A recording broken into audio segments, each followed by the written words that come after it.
উদ্দেশ্য একটাই, আমাদের ছোট বোন ময়নার সঙ্গে যা হয়েছে এটা আসলে আমরা ব্রাহ্মণবাড়িয়া মানুষ যারা মেনে নিতে পারতেছি না। কারণ আপনারা সবাই জানেন ব্রাহ্মণবাড়িয়া জেলার মানুষ প্রতিবাদী, আমাদেরকে নিয়ে অনেক কিছু বলে, কিন্তু আমরা সবসময় প্রতিবাদ করি।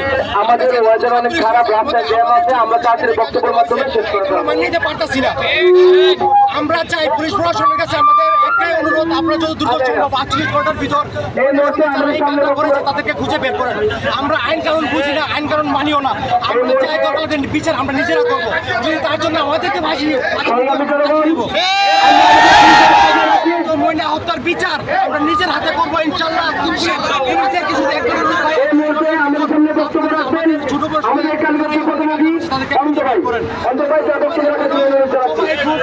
আমরা আন্তরিকভাবে দুঃখিত, আমাদের মাটিতে ব্রাহ্মণবাড়িয়ার মানুষ পবিত্র মাটি, এই মাটিতে একটা ঘটনা ঘটছে, তার জন্য আমরা লজ্জিত। বাংলাদেশের মানুষের কাছে আমরা ক্ষমা চাইতেছি। আমরা এমন একটা বিচার করবো, দৃষ্টান্তমূলক বিচার, বাংলাদেশের মানুষ বলবে না যারা ব্রাহ্মণবাড়িয়ার মানুষ বিচার করতে পারে। আমাদের বিচার দেখে যেন বাংলাদেশের মানুষ অনেক ভয় পায়, তারা যাতে ভাবে যে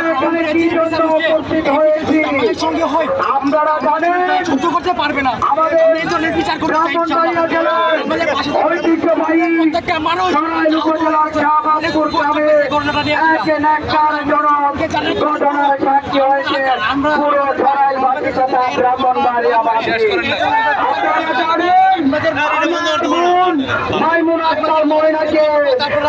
আমরা দর্শনকারীরা তারা কিভাবে হত্যা করেছে, প্রকৃতপক্ষে যারা এই দর্শন এবং হত্যার সাথে জড়িত আমরা কাউকে ছাড় দেব না।